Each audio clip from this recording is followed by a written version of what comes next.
Trip to West Coast from Toronto. 2 guys, 1 car. We prepared by downloading offline Google Map and checked fluids and tire pressures.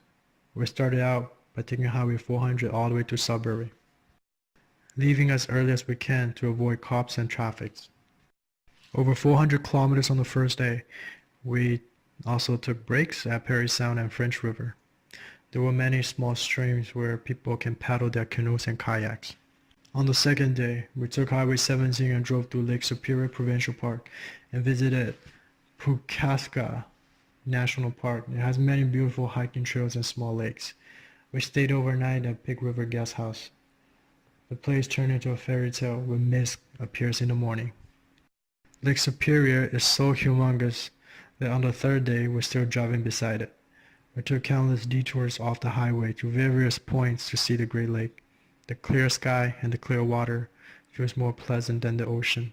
We see famous Sleeping Giant rock formation before resting in the city of Thunder Bay. On the fourth day, we'll continue on Route 17 towards Winnipeg. We spent the afternoon exploring the city, nothing spectacular. On the fifth day, we got to Regina around noon, and again, it was really boring, so we kept driving past Moose Jar and stayed overnight at Medicine Hat.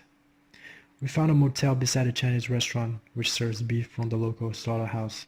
On the sixth day, we finally got to Calgary after a long straight highway into the city which almost put me to sleep. Calgary has an exact copy of CN Tower and Eaton Underground Shopping Center of Toronto. There's also a great viewpoint up the hill to see the city at night. On the seventh day, we visited the zoo and explored the city more. The cafes and trails along the river are worth paying a visit. Here I rented a car and said goodbye to my buddy. On the eighth day, I visited Banff National Park. The town of Banff is very beautiful, but touristy and expensive. I took time exploring Banff. I stopped at pretty much all the viewpoints and waterfalls along the way to Lake Louise. Fremont was way out of my budget, but there's many cheaper options beside it. Deer Lodge is a great alternative. Just chilling beside the lake, looking at the far glacier, makes the trip priceless. Water comes from the melted glacier, makes it safe to drink as well. On the ninth day, I continued north to town of Jasper. The mountains got bigger and better here. I stayed at Millet Hot Spring. There's many animals along the way which makes the drive very interesting. It's one of the very few real hot springs are found here in Canada. On the 10th day, I started early and crossed to Kamloops, BC via Route 5. The drive was long, but the scenes were great. The 11th day, I drove to Pemberton and stayed overnight. Narren Fall and 1 Mile Lake was gorgeous. I found out Whistler slopes were still running at the time, so the 12th day was a full day at the slope. I got in as soon as it opens. I snowboarded all sides of the mountain, including the glacier parks. It was very tiring. Luckily, near closing time, a retired old lady snowboarder, she offered me a joint. I found out she moved to BC from Ontario recently because of her passion for snowboard. She showed me the face mask, which is made by the company owned by her son. We blazed on the slope until paramedics hurried us down. I didn't want to stay at Whistler since it's too expensive. After I got to Squamish, I slept at the hotel called the Oasis. On the 13th day, I joined the guys at the hostel for an early meditation session before heading to the dollar store to pick up shoe studs. I hiked up Snoqualmie's Chief Rock along the icy path for the view of Squamish River, also seeing multiple bear paw prints with ice falling from the top.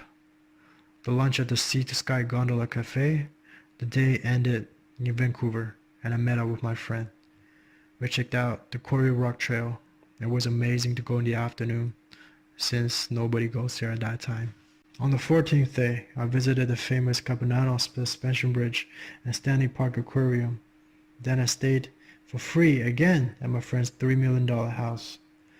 I spent the next day chilling around Vancouver with my friend, checked out Gastown, Chinatown, Grandview Island, and also the famous Hastings and Main area. I then crossed border to Bellingham for the night. Custom are less busy during the night. The 16th day, I took Highway 5 and changed to Highway 20 to get to Fidalgo Island. Scenery now are very different from the north. where mosses are growing all over trees. I took the ferry from Clinton to Mukilteo, then stayed at Seattle for the night. Hotel is the only option for me since I didn't book in advance. I visited Space Needle and Chili Garden at night to make use of the time. On the 17th day, I spent a whole day exploring Seattle. Pike Market's underground tour, Chinatown, and famous gum wall. It's windy here. I headed to 3600 Southwest Mile Way for the night view of Seattle before calling it a day. On the 18th day, I headed to Olympic National Park and did a few famous rainforest trails, including Quinats, Hoy, Storm King Trail, also Ruby, Rialto, and Second Beach Trail before overnight at Darwin Creek, our farmhouse Airbnb. The host name is Chiggers, and you can pet his cats, and he will give you free breakfast and beers. The 19th day, I visited Salt Duck Fall, then passed Lake Crescent. I drove up Hurricane Ridge and got a full view of Olympic National Park before the ferry to Victoria via Port Angeles. Dinner was on the ferry since it took over an hour to cross the ocean to get to Victoria. I would love to stay here at the Fairmont, but money is under. I parked my car at the Airbnb and explored Victoria, since there's a lot of picture-perfect places such as Fantan Alley, Chinatown, BC Legislature Building, Christchurch Cathedral. Note: Trans-Canada Highway 1 starts here at Mile Zero Monument in Victoria. On the 20th day, I cruised to Oak Bay Marina, where I can see Mount Baker on the right across the ocean. City of Sydney was the last stop before catching the ferry to Vancouver. Right after I got back to Vancouver, I got into an accident before returning the car. Luckily, I had purchased insurance. Light rail to the airport makes things a lot easier. I say goodbye to West Coast until next time.